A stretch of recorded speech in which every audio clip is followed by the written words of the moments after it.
Friends, today we are going to know about the manufacturing industries in India. First, we may come to know the meaning of manufacturing industry. Generally speaking, the process of transformation of natural resources into a finished or ready to use product utilizing the full potential of the resources is called manufacturing. Regarding to the manufacturing industries, we are having two types of the industries. Among those, the first one is agro-based industries and the second one is mineral-based industries. Regarding to the mineral-based industries, we may come to know the information in the upcoming episodes. In this episode, we are going to know information about the agro-based industries. Here is given in India the top 10 agro-based industries.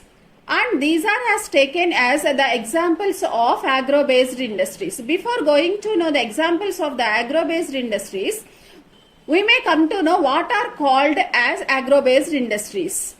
Industry which is running by taking the raw materials from the agro-based is called as agro-based industries. Here are given some examples like food processing industry, dairy industry, sugar industry, tea industry, textile industry, jute industry, spices industry, fertilizers industry, silk industry, or the edible oil industry. All these comes under agro-based industries.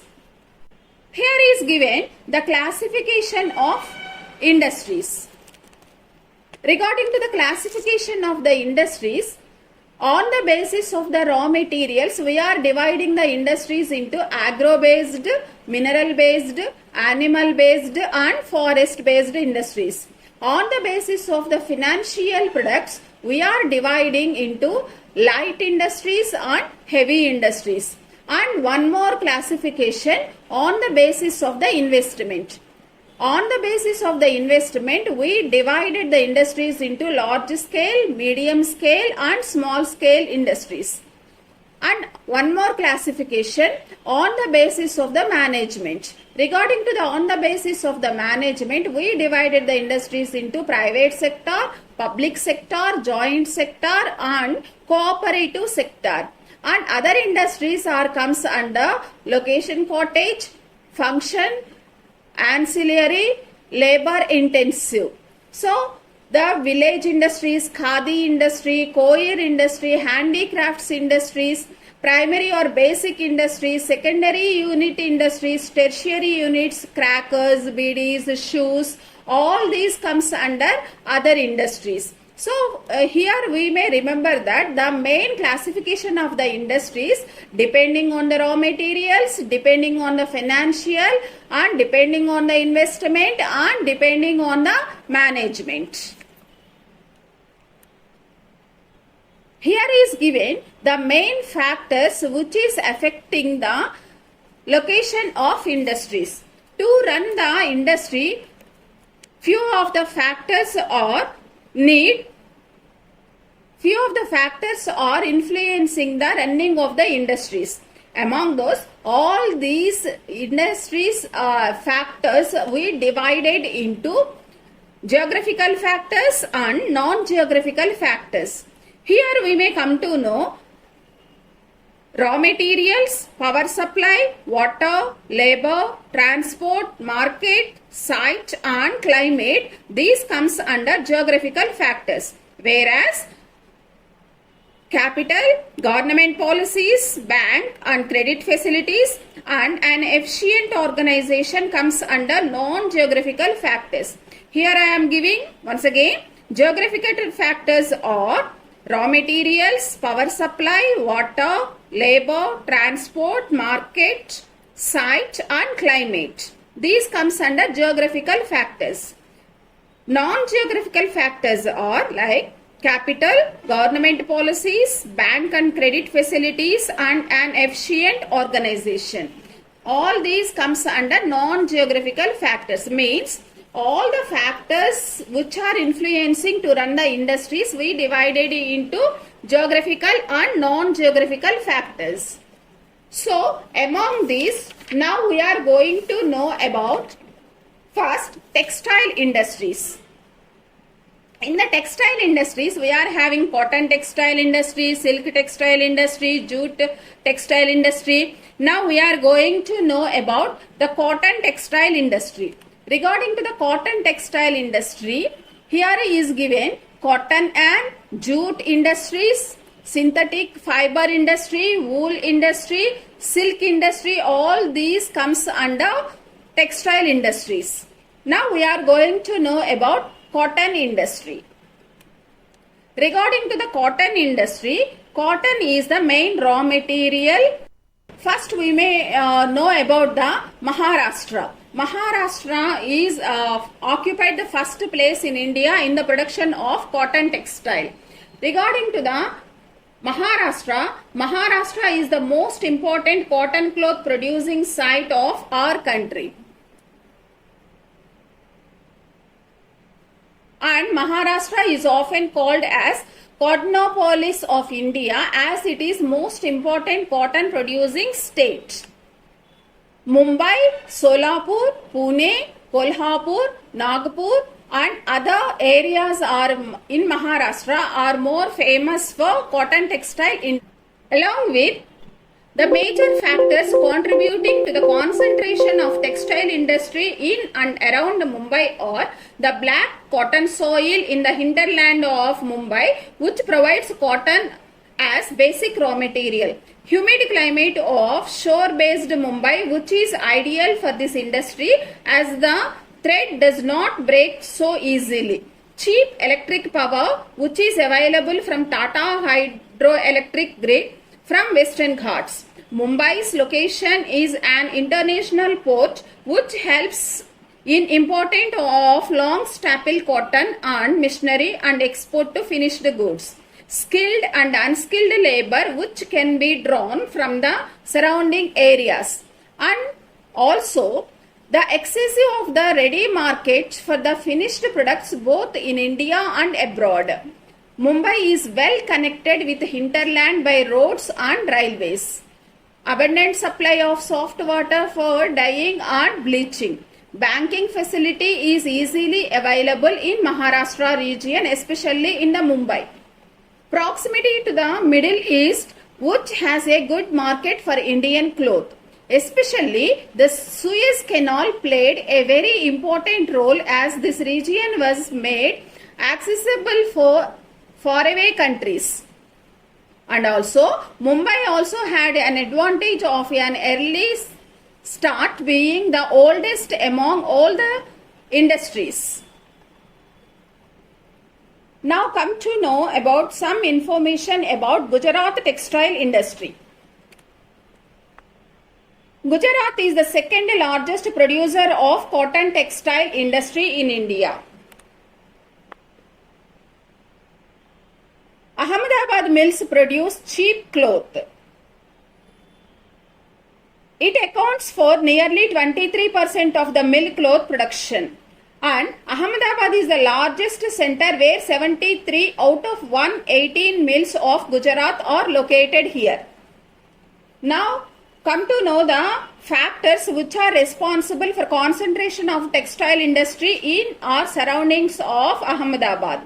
The main factors are Ahmedabad is situated right in the center of the cotton producing area, hence raw cotton is readily available. It has a humid climate which is ideal for cotton thread.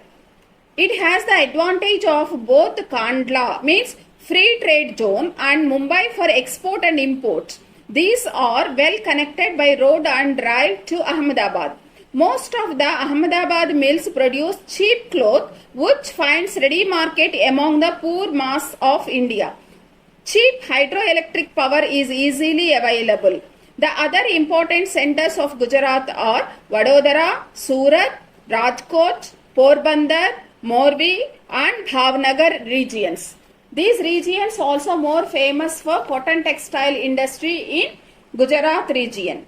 Kandla port play a vital role. Vadodara, Surat, Rajkot, Porbandar, Bhavnagar are the important places for textile industry. Now come to know about information Tamil Nadu.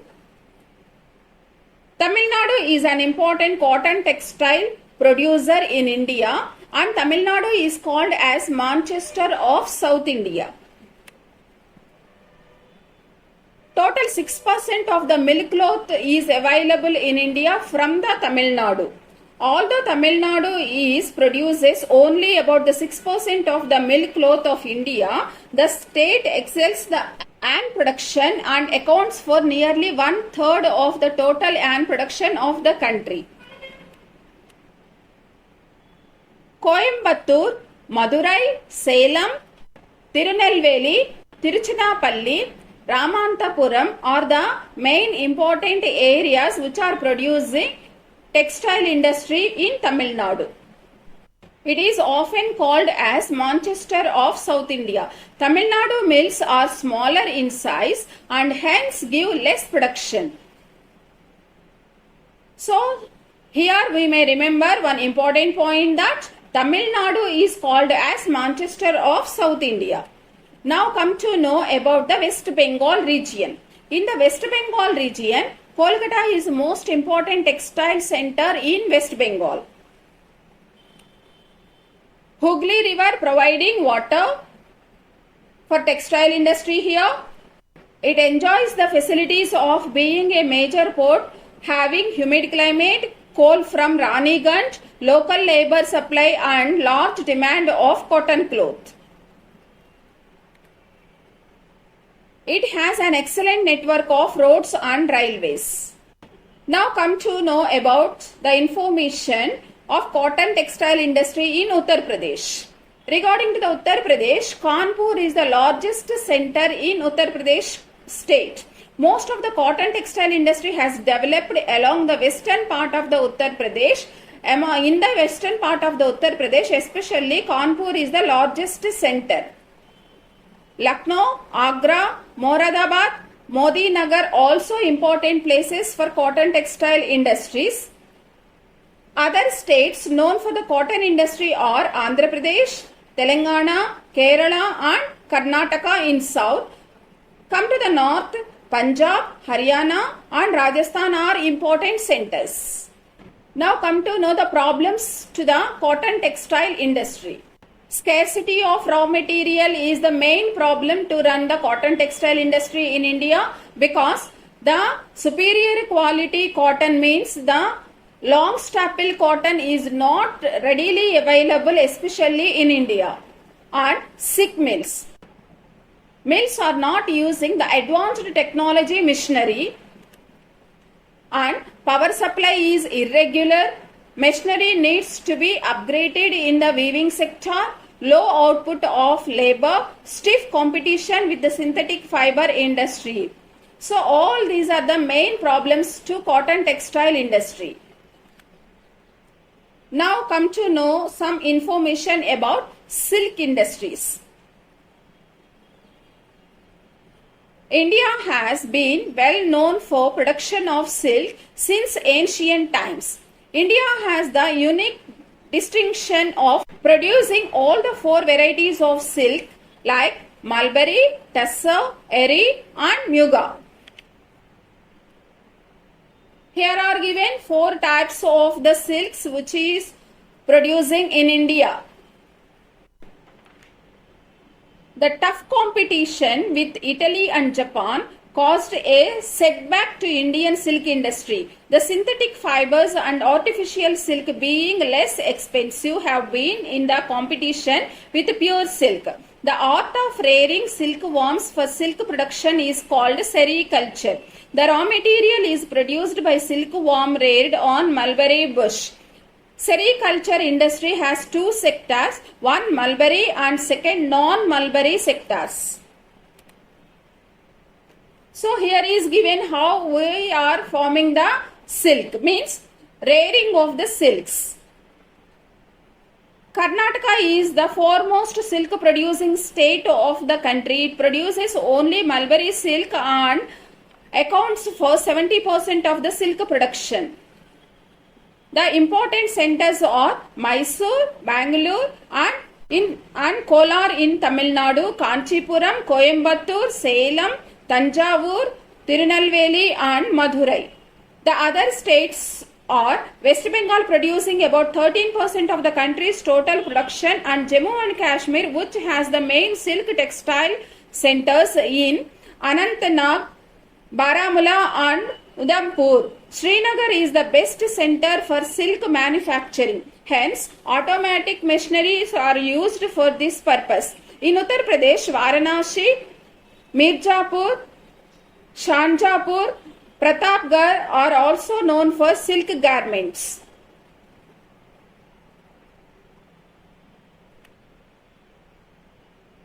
So, in this map he has given most important areas for the silk production.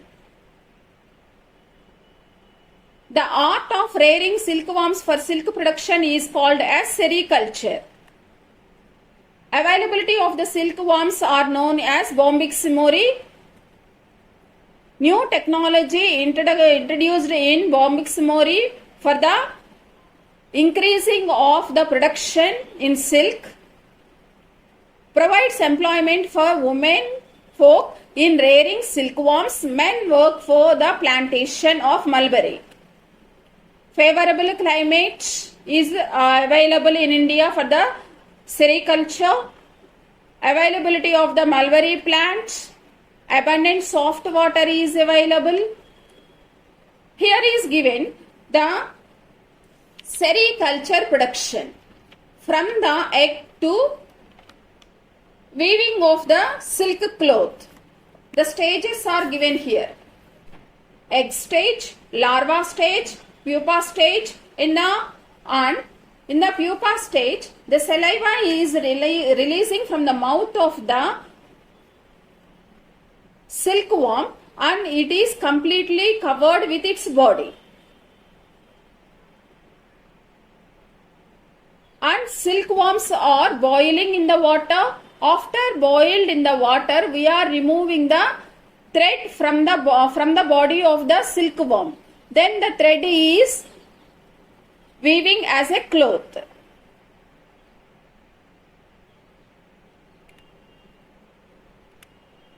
Here is given the differences between artificial silk and natural silk. Regarding to the artificial silk, it is produced by burning the worms in the cocoon. It is a man-made silk. Its quality is not good as compared to the natural silk. It can easily be produced in bulk and requires less labor. Artificial silk is very cheap to compare the natural silk.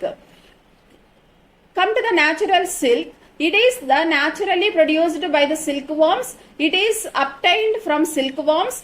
Its quality is better as compared to the artificial silk.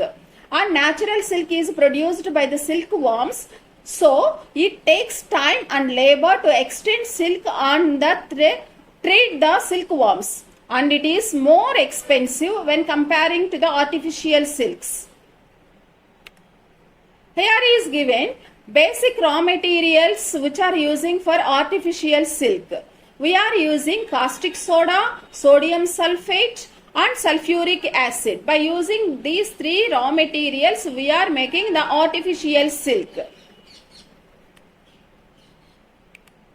Now come to know the information about sugar industry in India.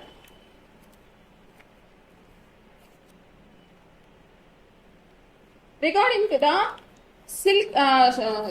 the sugar industry in India, India has a long tradition of manufacturing sugar and is known as homeland of sugar. Modern sugar industry came into being in middle of the 19th century and first introduced by the Dutch in North Bihar in about 1840. The government took necessary measures for the growth of the industry through 5-year plan in 1994 and 95. Today, sugar industry is second largest agro-based industry after cotton in the world and provides employment to lakhs of people. It is the factory of sugar industry. Sugar, by using the sugar cane, we are producing sugar. Sugar industry in India based on the production of sugar cane which serves as raw material. Sugarcane has to be crushed within 24 hours, else the sucrose content in the sugarcane is reduced. Most of the sugar industries are located near the sugarcane growing areas, especially within a radius of 25 kilometers. Because if it is not transported within the time, the sucrose percentage in the sugarcane is reducing. Sugarcane cannot be easily transported over long distances. As the increasing of the cost of the transportation would increase the cost of the production, and also sugarcane may dry up on the way. Normally, it requires 100 tons of the sugarcane to produce 12 tons of sugar. If the sugar industry is more than 25 kilometers away from the sugarcane production area, generally ghee is produced from the sugarcane juice. Means the best quality sugar is not produced if the industry is more than 25 kilometers of the croppy area. So here is given the main products of the sugar industry. Ghee or jaggery, khansari, white sugar. These three are the main products of the sugar industry. Ghee or jaggery we are getting by boiling the sugarcane juice. And khansari is made by the age-old method of separating molasses and sucrose. White sugar is produced by sugar factories. Come to know about the byproducts of sugar industry. Here is given molasses.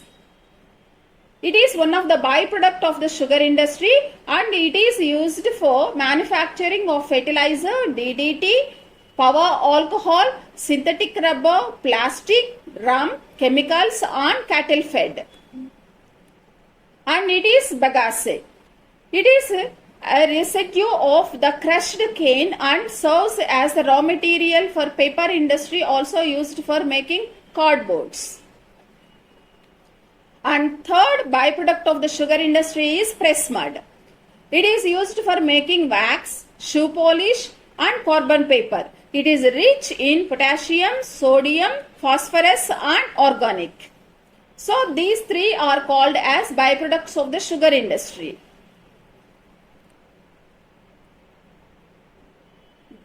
Here are given the main problems of the sugar industry in India.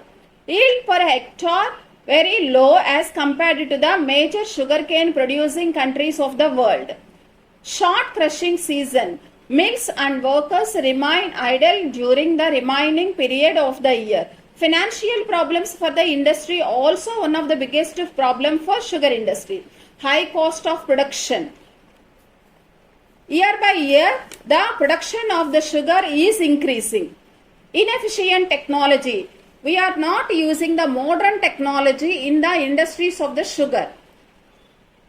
Uneconomic process of the production, old or obsolete machinery, underutilization of the byproducts, as bagasse often burnt as fuel or used as fodder. Here are given some differences between North and South India sugar industries. Especially come to the points of the differences in North and South of the sugar industry mills. There are marked difference between the sugar industries of the northern and peninsular India. As a result of better conditions prevailing in peninsular India, the sugar industry is gradually shifting from North India to peninsular India. The main reasons of the shifting the sugar mills from north to south are: tapering shape of the peninsular India has tropical climate which is ideal for growing sugarcane. The black soil, higher temperature, good amount of rainfall or irrigation and frost-free growing season are best suited geographical conditions which give higher yield per unit or compared to the North India. In the same way, the sucrose content in the higher in the tropical variety of sugarcane in the south. The crushing season is longer in the south than in the north. For example, the crushing season in north is only 4 months from November to February. whereas it is 7 to 8 months in the south, where it is starts in the month of October and continues till May or June. The cooperative sugar mills are better managed in the south than in the northern part of India. In south, most of the mills are new and hence are equipped with modern machinery. Because of the modern machinery also, the South Indian mills are running successfully when comparing to the northern part of sugar mills. So friends, I hope that you enjoyed this lesson. In the upcoming part, we may come to know about the mineral based industries.